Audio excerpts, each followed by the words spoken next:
Hey everybody, it's your girl Urban Farm Sister.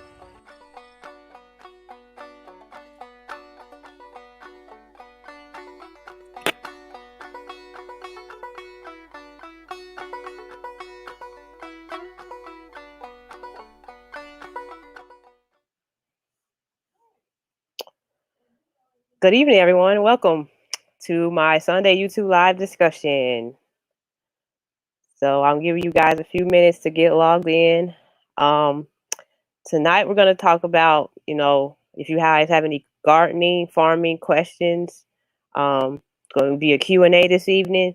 I do have a small presentation just going over some things that I think are important as it pertains to either gardening or farming, especially people that are just starting out. This is their first year doing this.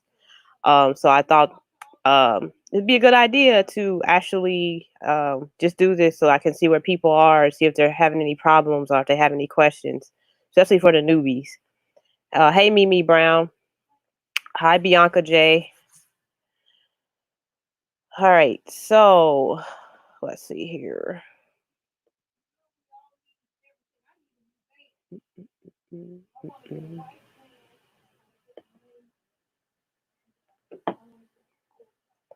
So first of all, I want to thank some of my recent contributors, Frank Williams, as well as Jessica May. Thank you again for contributing to my channel.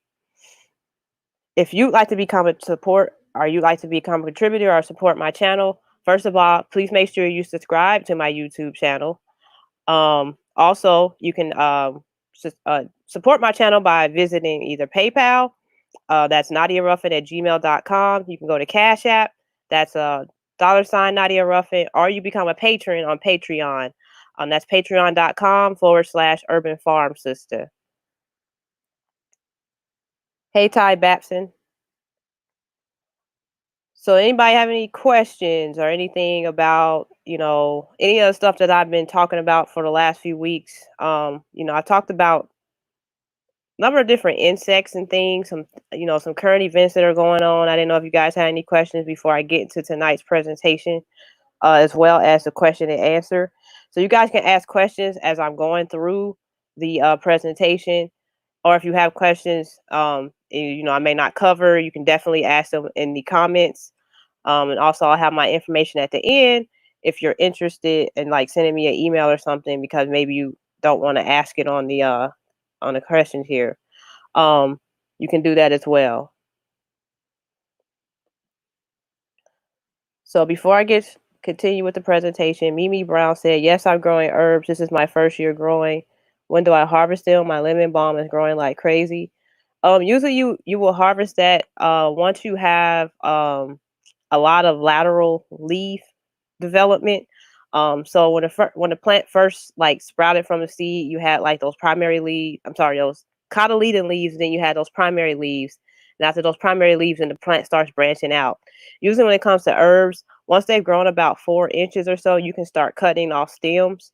But always cut on the outside. Don't cut from the middle of the plant. That's where the plant actually grows, from the meristem in the middle. So you'll want to cut on those side lateral branches that come out of that main stem. And start at the bottom. Those are the older stems. You can work your way up, or the older leaves, depending on what you're cutting off. Like things like thyme, you'll cut a whole stem off, versus the lemon balm, you might just want to take the leaves and things off of there. But you always want to take the older leaves, which are on the bottom.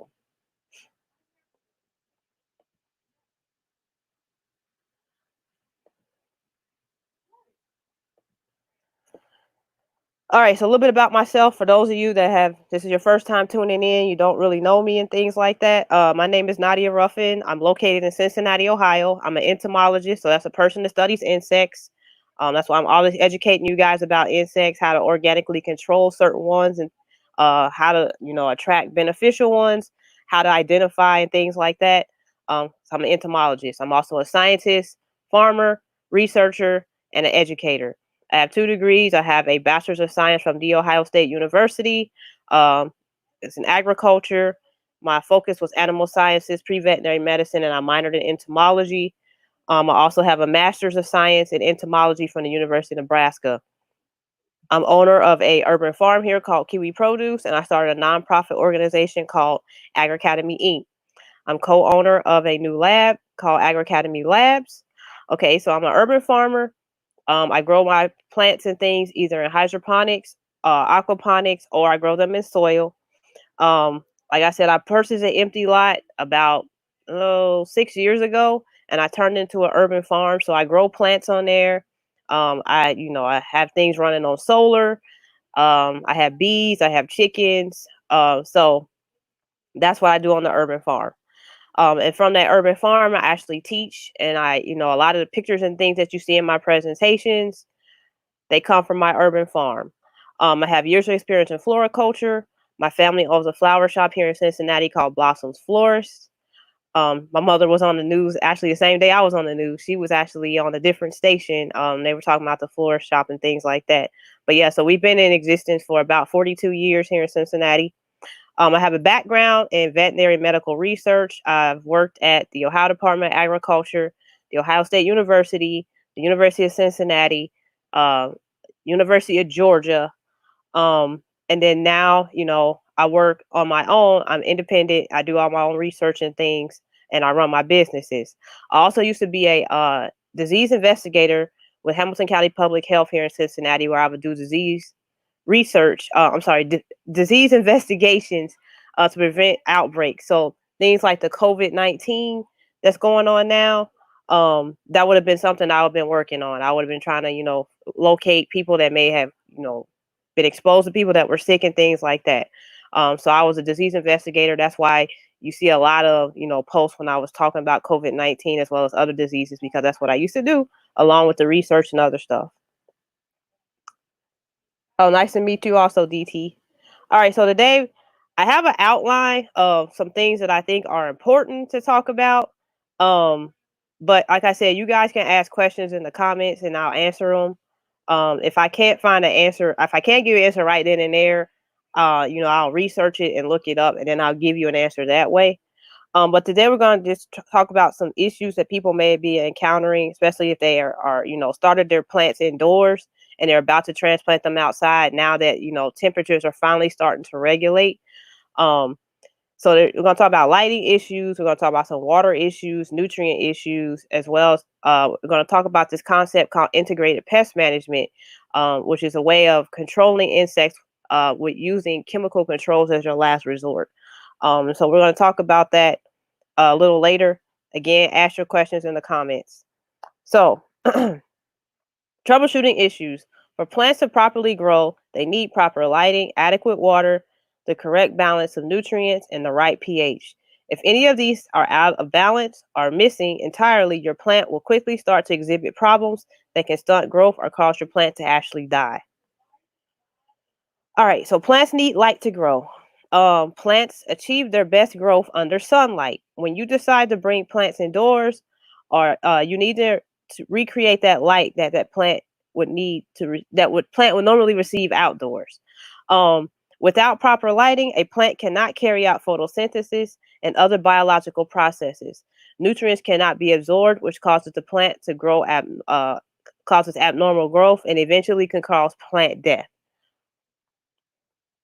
So one major lighting issue that I always see when people take their pictures is called leggy growth or legginess.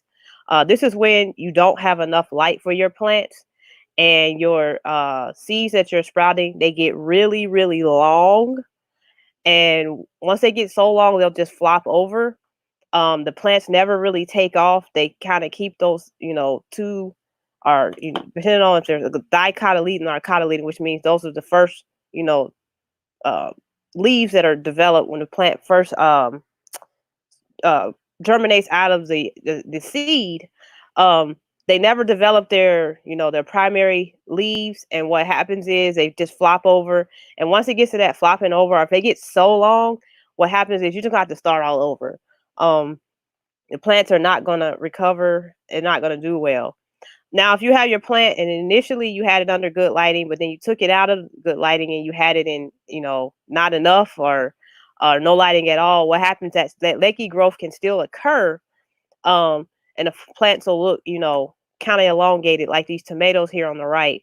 The one on the far right, it had adequate lighting. The lighting was close enough to it.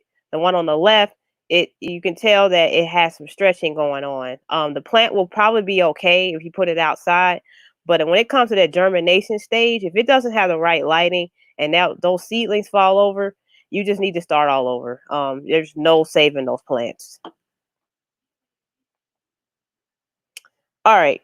So what causes legginess? Like I just said, it's incorrect lighting.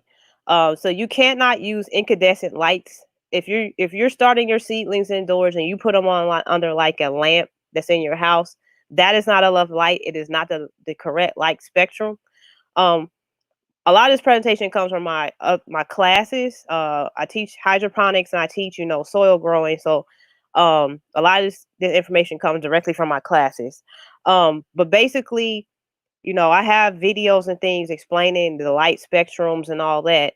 But the light has to be in the correct color spectrum for the plants to actually undergo that vegetative growth. Vegetative growth is when they're actually going to grow the leaves before they go into flowering, and then the next step after that is fruiting. But they have this vegetative growth from the time they sprout, that they need the correct lighting, which is usually in um, the blue or the white light spectrum. So that's 4,000 K. That K stands for kelvins. That's a measurement of light wavelengths. They have to be in that blue light, spectrum for the vegetative growth to, take off.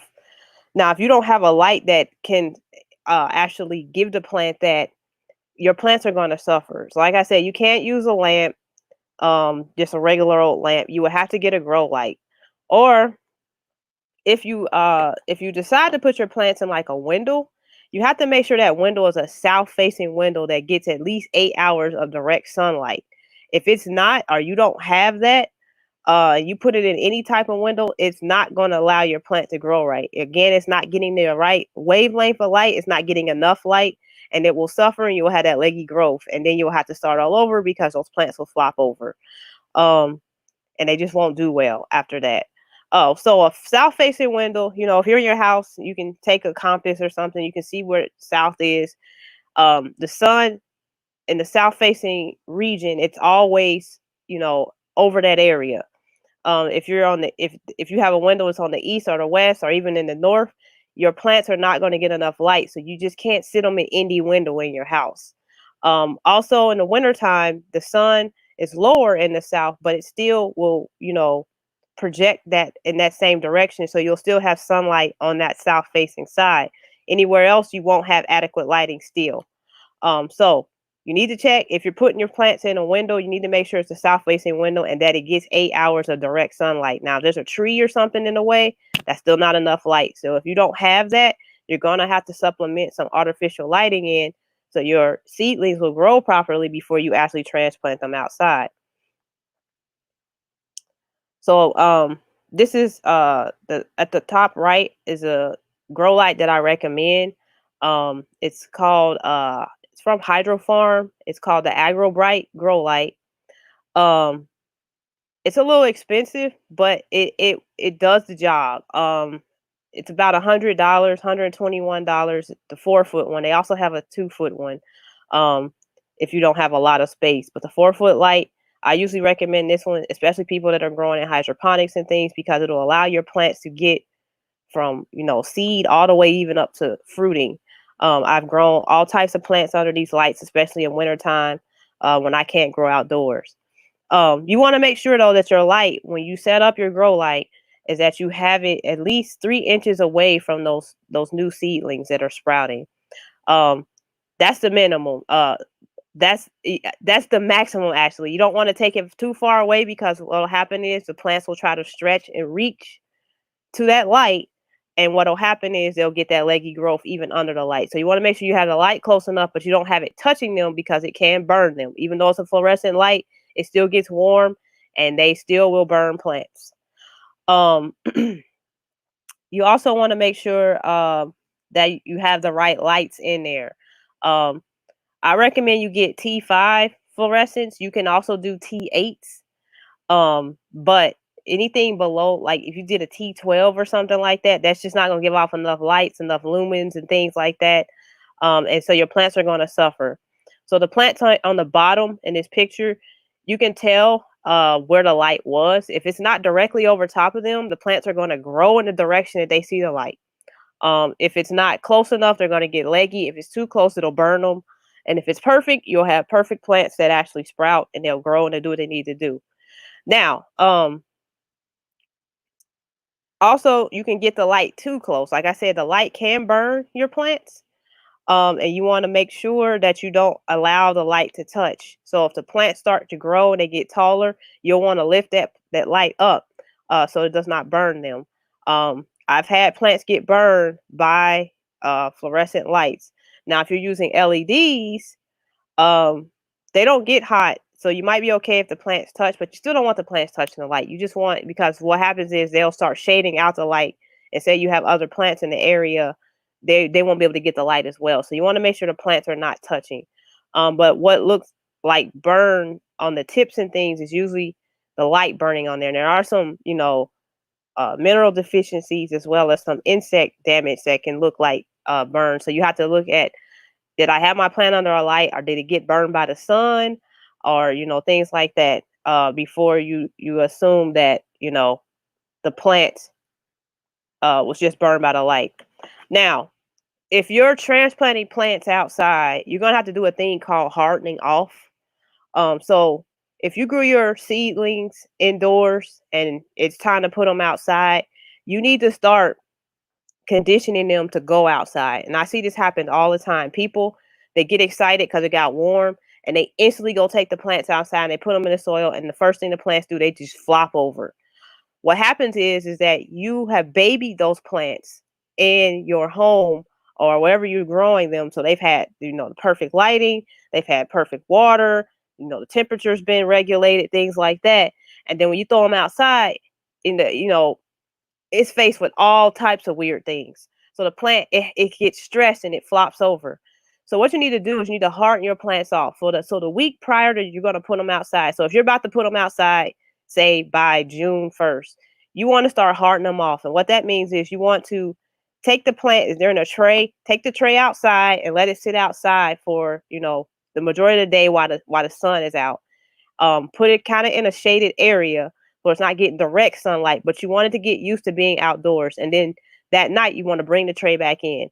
And so you want to do this, continuously for about a week till the plant can get acclimated to being outdoors. Because if you don't, what it's going to do, it's going to stress the plant out. When you plant it in the soil, you plant it in the raised bed or wherever you're going to put it outside, it's going to stress it out. It's going to flop over.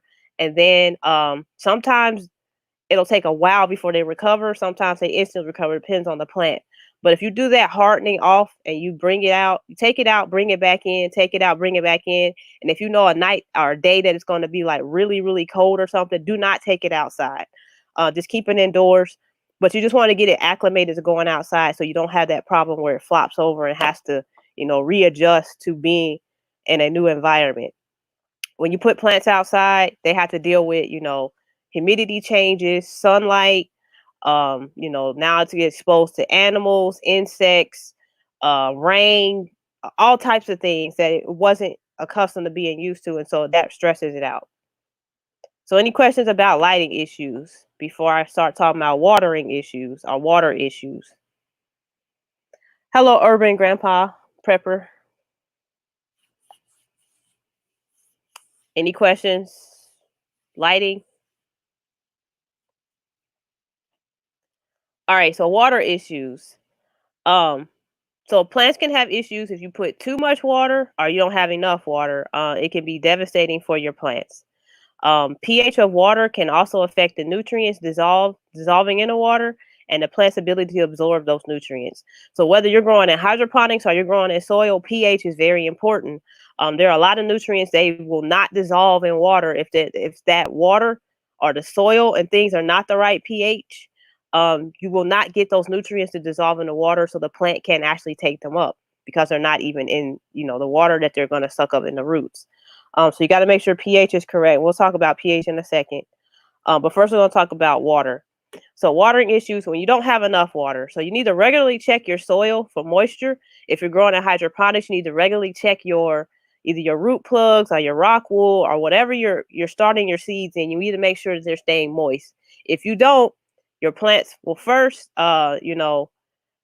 they'll wither up and they'll kind of fall over. Sometimes you can recover them if you give them some water that day.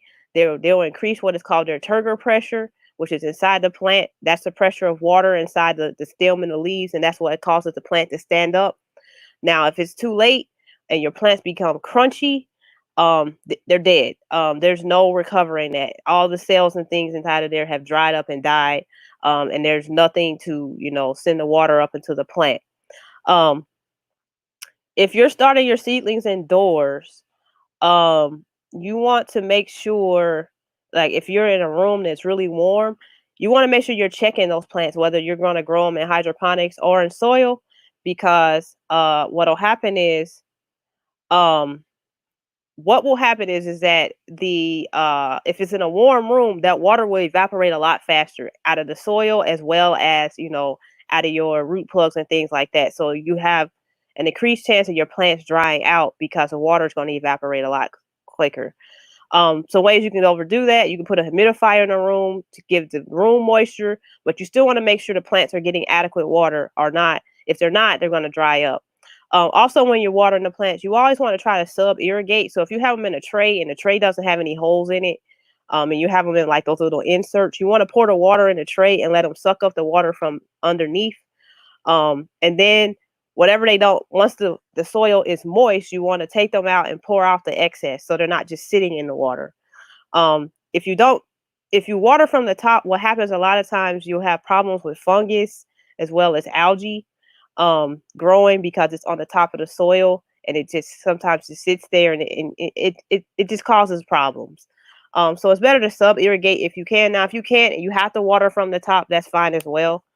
Just notice you might have issues with fungus, especially if you're using those humidity domes. Once your seeds sprout and about a few days later, you don't have to have those humidity domes on top of them anymore, because that all that extra moisture will attract fungus, and you'll have fungus growing, and it can actually kill your plants, those young seedlings. So we have a question here. Angela Baker said, "Hi, I had to create a channel. How many inches away should you place the light from seedlings?" 3 inches away from the seedlings.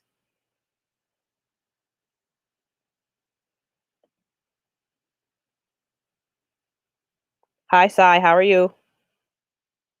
Yeah, you want to place it 3 inches away, and you want to make sure once the plants start to grow, that they're not touching the light. So you want to try to keep it at least 3 inches until they're about 2 or 3 weeks older. Then you can increase the space a little bit, but don't increase it too much, because they'll become leggy. You don't want them to become leggy, but you also don't want them touching. So as they're growing, you need to lift that light up and try to maintain that 3 inch space until they're a pretty decent size.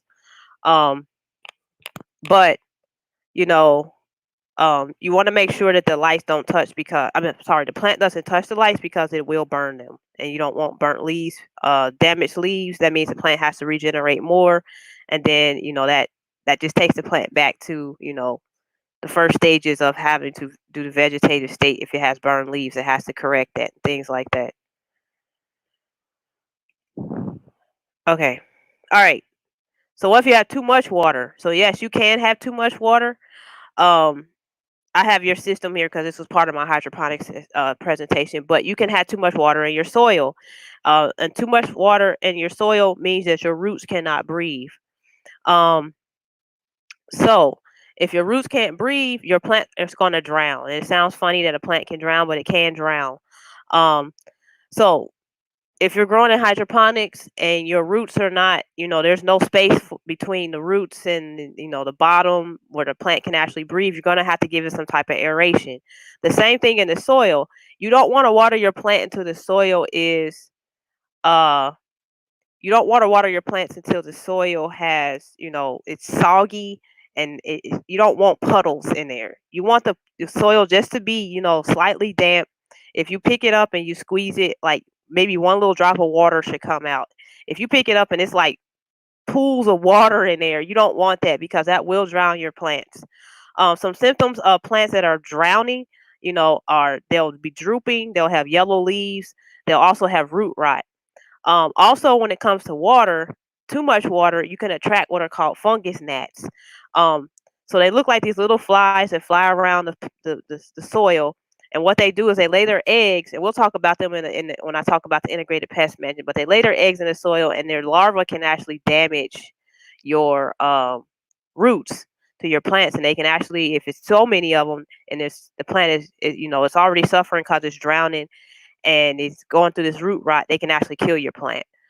You can also have problems with mold and algae if you have too much water as well.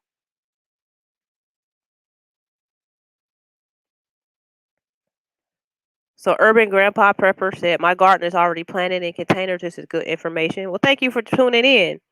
Angela Baker said, are your seedlings ruined if fungus occurs? They're not ruined. So you just need to watch them. Some of them, it may even prevent some seeds from actually sprouting if the mycelium from that fungus takes over that wherever they are. It can actually prevent them from sprouting. Um, you can. I don't want to tell people to use hydrogen peroxide because if you use hydrogen peroxide wrong, you can kill your plants too. Because you have to dilute it down, and I would have to give you the formula and things like that. Um, but the best thing to do is to allow the soil, if you have a lot of water, is to let the soil dry out some, and eventually the fungus will go away because there's no moisture for it to survive. Um, but if you see your plants and it look like they're struggling, the fungus probably has affected their growth, and it could possibly kill them. So you just need to watch them.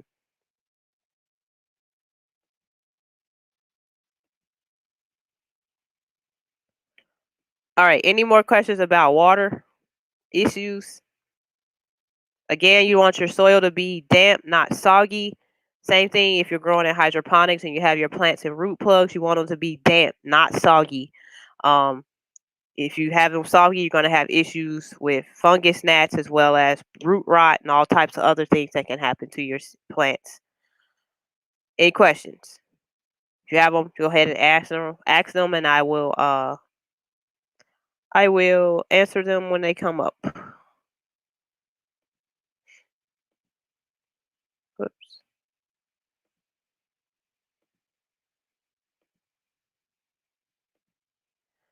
Okay, so now we're going to talk about pH. All right, so pH issues. So most plants have a pH range that they grow best at. That's usually between 5.5 to 7.5, which that's kind of pushing that 7.5. Usually it's around 7. But some plants can do all right at 7.5, but after that they'll start to suffer.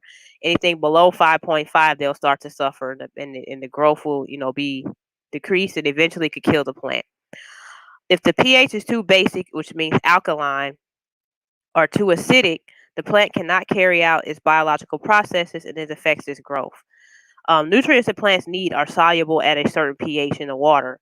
So you need to test your system, or you need to test your soil frequently, and especially during nutrient changes, or when you're about to, when you're about to get the plant like fertilizer and things, you need to make sure that the pH is correct.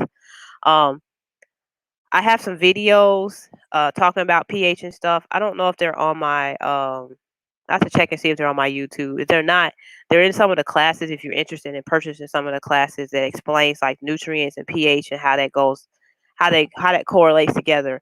But I have a little chart here that shows you at the certain pHs where nutrients are most soluble in water.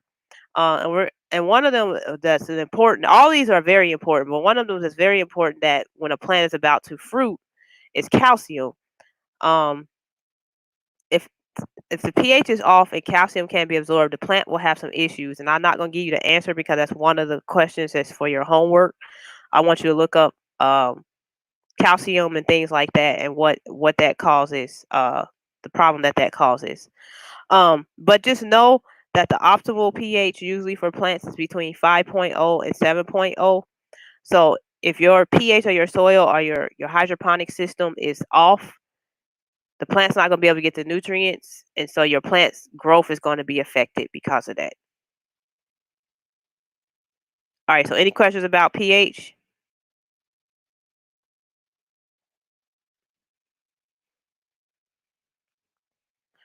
Okay, so now I'm going to talk about this concept called integrated pest management. Um, yes, when you grow your plants in hydroponics, they can get insects and other arthropods. We all know when you grow your plants outside, you can get insects and other arthropods. Um, those if you have house plants in your house and you have your seedlings that you started and your house plants have insect issues, what'll happen is those insects will leave your house plants and they will go and attack your new seedlings. So if you have house plants, you need to, check them for insects, check them for other arthropods, things like spider mites and things like that. Because if you don't, they will infest your plants that you're growing, and those plants are young and they can't always overcome, you know, an attack from an insect versus if the plant is older, it might be able to, sustain that attack and still be okay. So if you purchase plants, like say you go to a nursery and you bring those plants in your house, you need to check them for insects and other arthropods because again, you can bring trouble home from those nurseries. A lot of nurseries, a lot of places where you buy plants like Walmart and things like that, the garden centers, greenhouses, they have insect issues, and you can bring those insects home, or you can bring those other arthropods home, and then you can pretty much infect your whole house, all the plants in your house with those things that you bring from those other locations. So always check your plants, quarantine your plants. I know that's like the coin word now, quarantine. Um, but it's very important so you're not infecting your plants with, insects, arthropods, diseases, all types of stuff. You always want to quarantine new plants when you bring them in.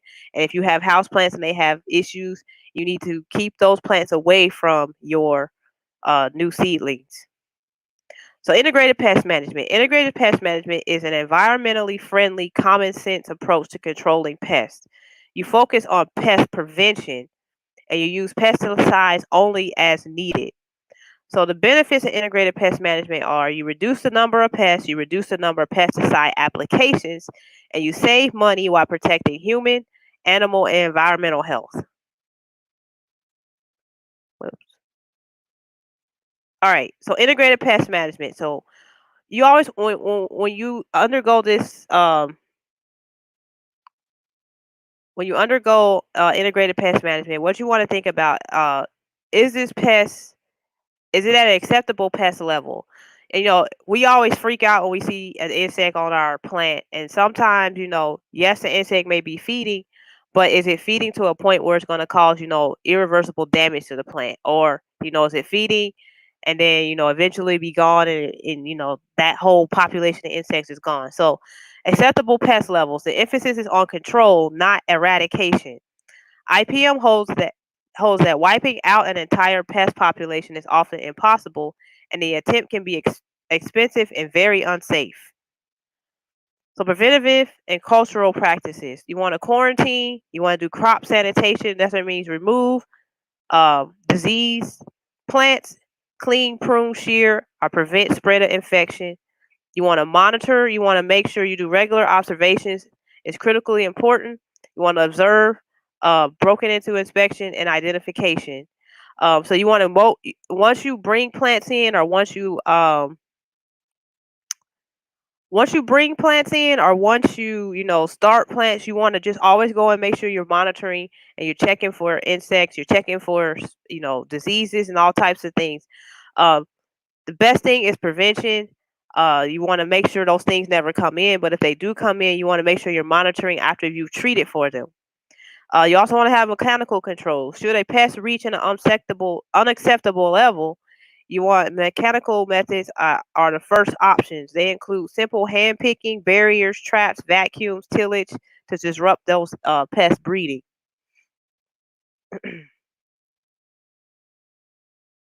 Oops. All right. So biological controls. Natural biological processes and materials can provide control with acceptable environmental impact, and often at low cost. The main approach is to promote beneficial insects that eat or parasitize target pests. Biological insecticides are derived from naturally occurring microorganisms. I always talk about BT. There's also entomopathogenic fungi and entomopathogenic nematodes. All fall under the category. Further biology-based or ecological techniques are under evaluation. So responsible use. The last thing you want to do is use synthetic pesticides. So These are used as a you know a required and often only at specific times in a pest life cycle. Many of the newer pesticides are derived from plants or naturally occurring substances, things like nicotine, pyrethrum, things like that, juvenile hormone disruptors. But when it comes to things like pyrethrum, it can still be dangerous. So you need to know that even though something is derived from a plant, it can still be a dangerous chemical. Um, I talked about that in a video. If you guys look on my wall about, organic pesticides and why they can be dangerous. So I don't want to get into that on here. We're going to talk about a few common pests that occur on plants indoors. There's a lot more that occur outdoors, but these are what you usually encounter indoors or right when you transplant your plants outside. They may become a problem because predators haven't set up shop yet because they don't know your plants are out there. So we're going to talk about aphids. We're going to talk about spider mites, thrips, and fungus gnats. And we had a question over here about anaerobic. Whoops. Is there a way to fix anaerobic soil? Um, yes. So does the soil have problems with water just sitting?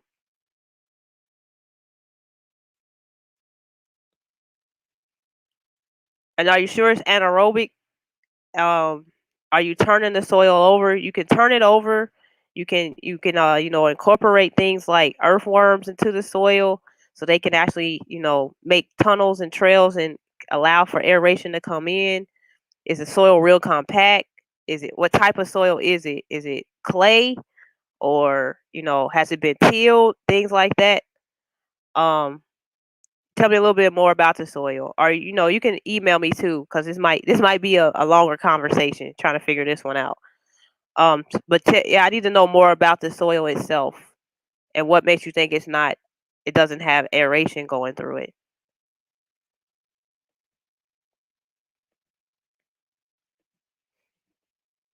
All right, so first thing we're gonna talk about is aphids. So aphids are small pear-shaped insects with two tube-like structures at the end of their bodies. They come in a variety of colors from green, yellow, red, gray. I'm pretty sure you all have probably seen aphids on your plants, especially if you're growing brassica plants, which are things like collards, broccoli, things like that. They're very small. Um, I have a whole video about aphids because they reproduce very quickly. Um, Basically, the female she clones herself millions of times over. So you go on my YouTube. I have a whole section about entomology, and aphids are one of those insects that I talk about. But we'll just talk about them briefly here. The adults will develop wings. They'll relocate to other plants if resources become depleted. They also develop wings when it's time to mate. Aphids, they are sap suckers, so they have piercing, sucking mouth parts that they stick into the plant, usually the stems, but they will stick it into the leaves and things like that, and they'll suck sap from the plants. Um, like I said, they feed in large numbers. The damage that you normally see caused on the plants, it will look yellow, disfigured, or curled leaves. And some aphids can actually they can transmit disease, viruses and things from other plants to the new plants that they relocate onto. So aphids can be controlled by biological controls, things like ladybugs, lady beetles. I'll call them ladybugs for you guys, but they're lady beetles, lace wings, parasitic wasps. Um, However, if you have these issues in your home, people are not going to release the biological controls in their home. So you're going to have to, do some type of chemical control. And what I recommend is a cast soap, essential oil, or neem oil mixture that you put in water. Basically, you mix all of these products with water, then you spray it on the plant. You may need to treat and repeat within 7 to 10 days. But if you spray it on there and you wipe the plants off, you can wipe the aphids off. If you're squeamish about touching them, you can spray it on there. And what happens is the oil and the soap bubbles, um, they clog up their spiracles. So insects, they actually breathe from the side of their abdomen. They don't have a nose like humans do on the face. They actually breathe from the side of their body and out of spiracles. And so what happens is this oil, the neem oil or the essential oil that you add into that water and the cast out soap, those bubbles in there, it allows the soap and the water to mix. That soap does. I'm sorry, the soap allows the oil and the water to mix. But when you spray it, those things will clog up the animals or the insect spiracles and it can't breathe, and so it'll kill it. Um, just note that this can kill all insects. They all breathe out of their abdomen. So spraying it on, if you see lady beetles on your plant, you might want to try to avoid spraying it on them because if it covers their spiracles, they can be suffocated as well. Same thing if you see bees and things in the area, you don't want to kill bees. So spraying that on them, if it covers their spiracles, they can be smothered too. So just know that it can kill multiple things. Okay. So next insect we're going to talk about are thrips. So whether you have one thrips or 10 million thrips, you always say thrips. You say that S at the end. Thrips are small, slender, fringe-wing insects ranging from the size of 0.5 to 15 millimeters in length. They belong to the insect order Thysanoptera. Whether you have 1 or 2,000, like I said, you're going to refer to them as thrips, and you always keep the S on the end of there. The damage caused by thrips is called stippling. It's brown spots on the leaves, and the leaves become papery, thin, and they distort. Some thrips can vector or spread plant diseases like impatiens, necrotic spot virus, and tomato spotted wilt virus, both of which can kill your plants. So basically, the picture at the top is what thrips damage looks like. These were some thrips that I had growing on a cucumber plant that I was growing indoors in a hydroponic system. They had gotten uh into the building where I was initially growing because I couldn't do the biosecurity that I like to do because other people could come in and out of there. So as a result of that, the ceiling was open, so it was like a door that was always constantly open, and they flew right in and they found the plants and they infested the plant, and because there was no natural predators there, their numbers got way out of control. Um, but yeah, they I ended up just terminating the plant because there were so many thrips on there and it was just having so much damage. I just stopped it because it was gonna probably end up killing it anyway. But that is the damage that they cause. Um, so thrips can be very difficult to manage due to their ability to fly, the way they feed, and the fact that their eggs and pupal stages are protected in an indoor garden. Or indoor, when you're starting your seeds. Populations are controlled in outside gardens by natural enemies. So lacewings, predatory mites, and parasitic wasps will feed on thrips, or they'll parasitize thrips. Most people are not going to release these in their house. So again, I recommend the cast out soap essential oil water mixture to control them if you see them on your plants. Um, if you see infected leaves, anything that looks like it's curling or anything like that, you want to cut those leaves off and totally remove any plants that you have, like a big infestation on, because what will happen is they'll go and infest other plants. So, any questions about thrips or aphids before I start talking about spider mites?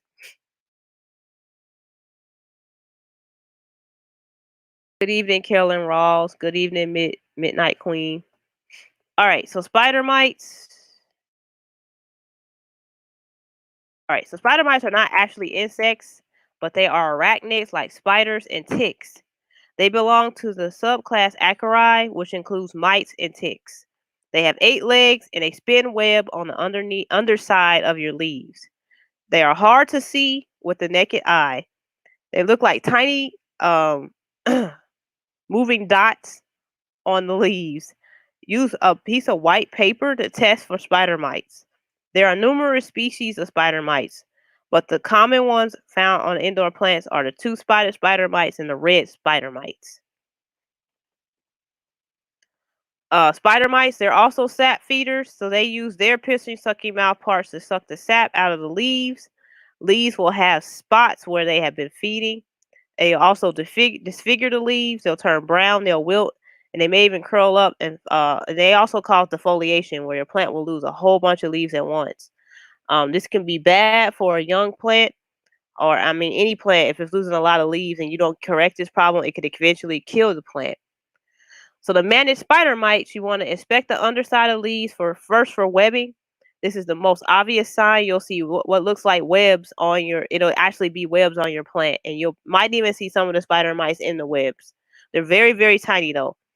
What you want to do is you want to take a piece of white paper and place it under a leaf, and you want to tap that leaf.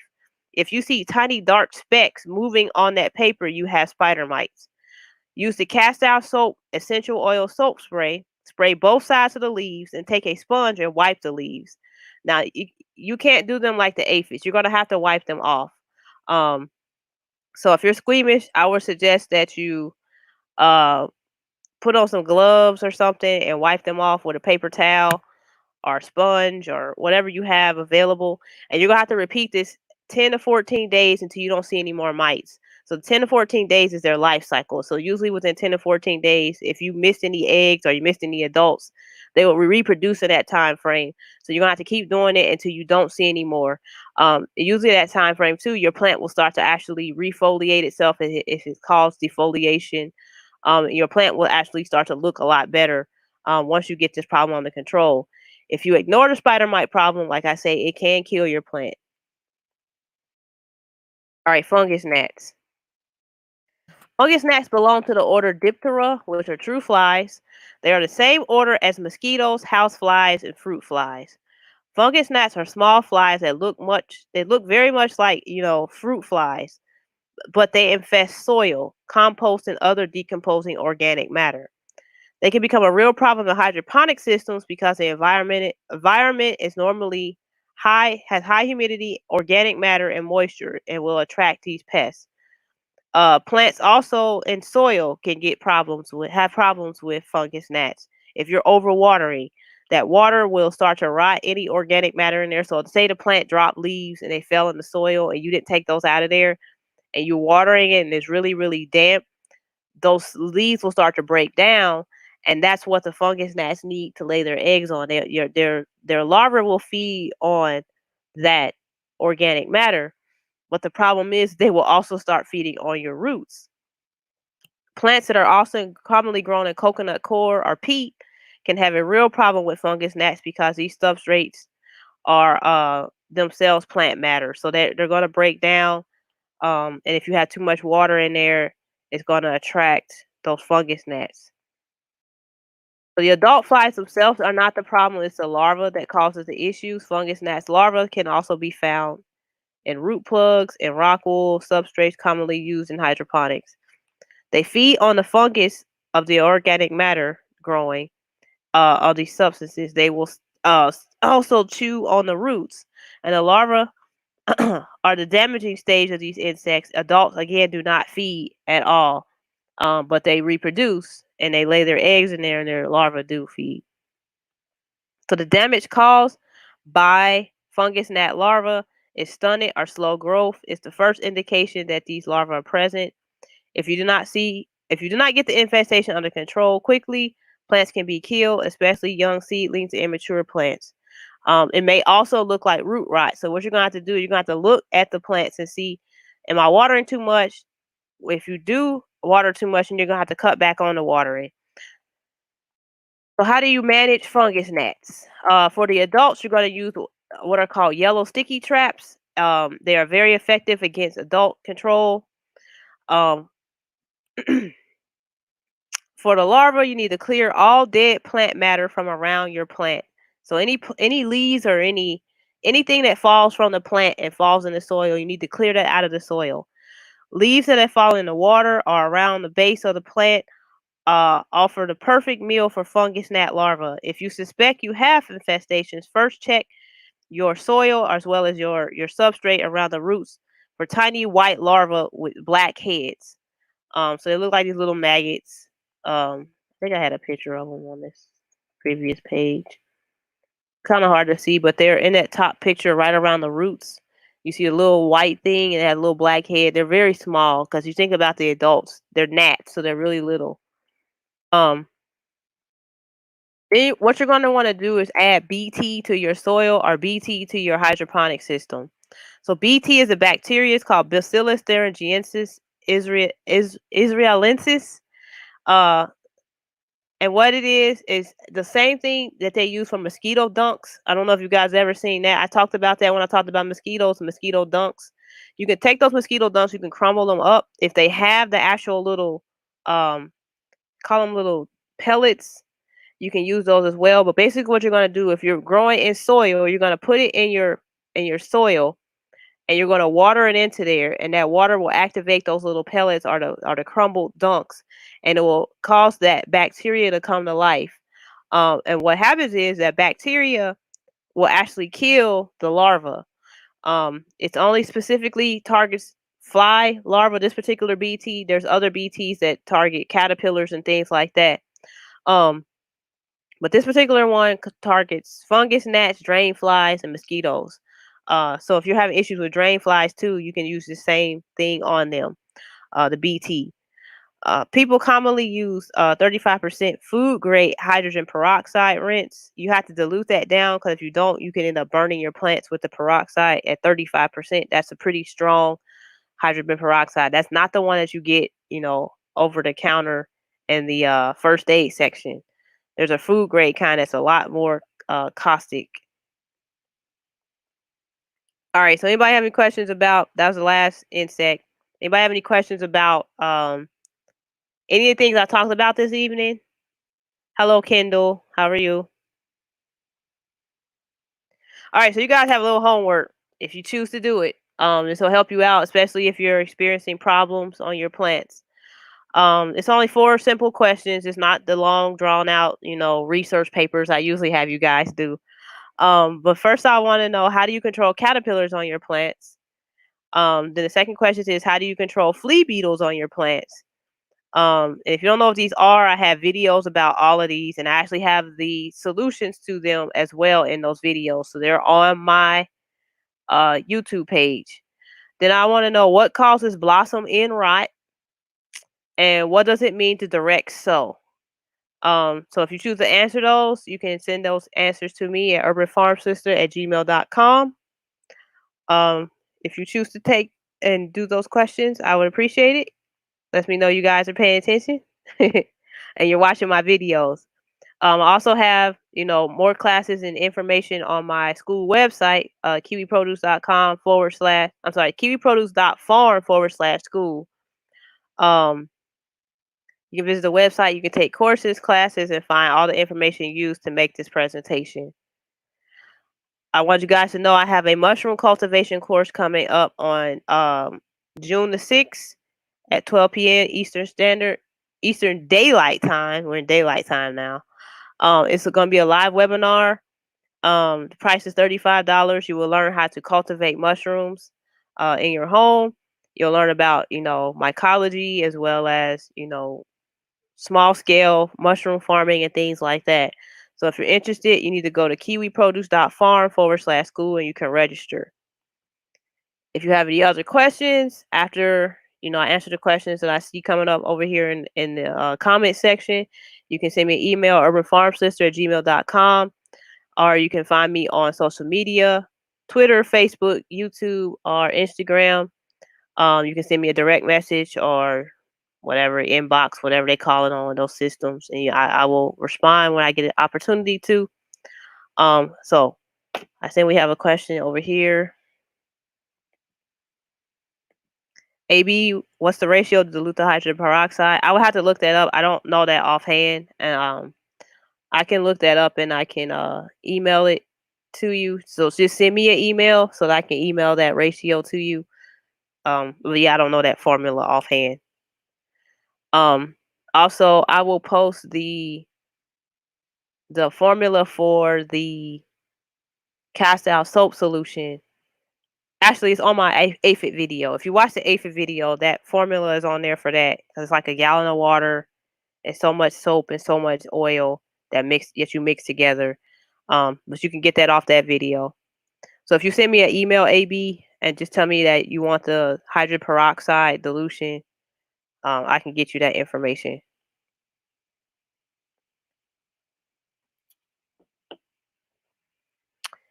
Do I offer one-on-one training on my land? So AB wants to know, do I offer one-on-one training on my land?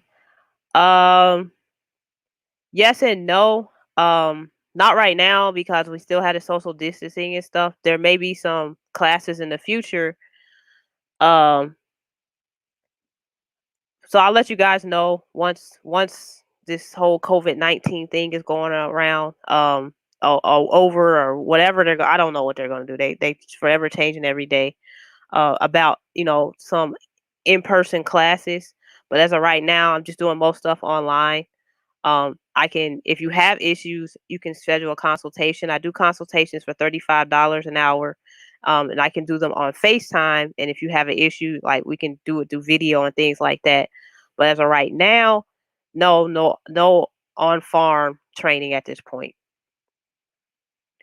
All right, and Zinga wants to know, do I spray the hydrogen peroxide mixture directly on your plant? No, the hydrogen peroxide goes into the soil, or if you're growing in hydroponics, it goes into your water, and you have to flush your system. You do not spray it directly on the plant. It's just in the soil if you're having problems with the fungus gnats, and you don't want to do the uh you don't want to do the BT. I would recommend BT. It's biological. It directly target those larvae. It will kill them, and it'll actually last in the soil for about a month or two.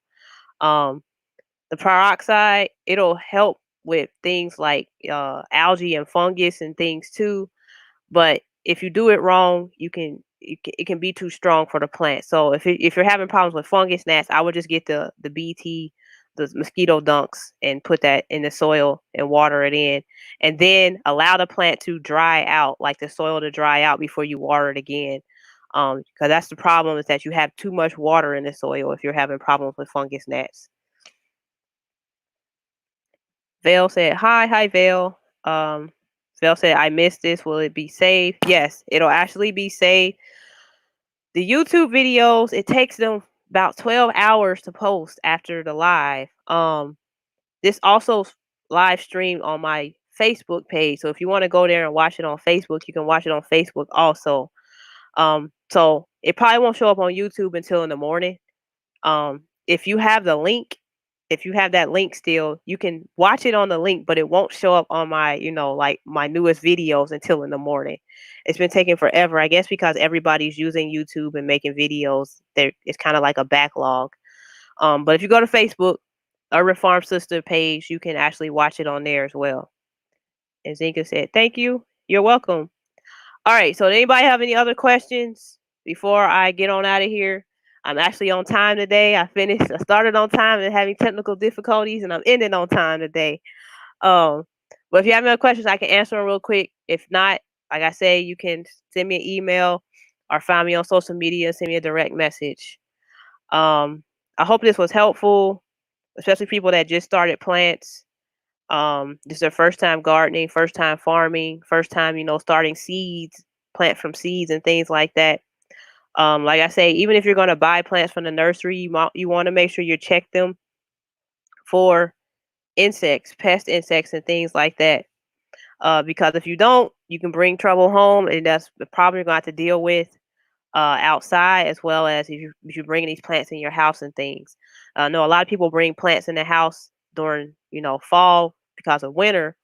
And that same thing, you need to apply it even to your plants that you're going to bring in from outside. Is like right before, probably 2 weeks before you're going to bring them in, you need to be checking them and treating them if you have aphids and all types of stuff on there, because you do not want to bring that in the house. If you bring it in the house, you're going to have problems not only on that plant, but they're going to spread to your other plants in the house, and then you have to deal with that. And because there's no natural predators out there, what will happen is they can, depending on what the pest is, it can actually kill your plants. All right, AB said, thank you. Midnight Queen said, love learning from you. Oh, thank you. I like teaching you guys. This is fun for me. Sharing all this knowledge that I have, making sure you guys get off to a good start. So if your plants are leggy, I'm gonna tell you now, you're gonna have to start over. And so one of the homework questions was a direct sow, so you might want to look up what that means, especially if you're growing something like, a squash plant or a brassica plant, you might have to direct sow. So you need to look at what that means, especially if your plants were leggy, they flopped over, you're not going to be able to put those outside. So you're going to have to just directly sow. And I want you to look up what that means and tell me what it means. But yeah, so any other questions before I get out of here?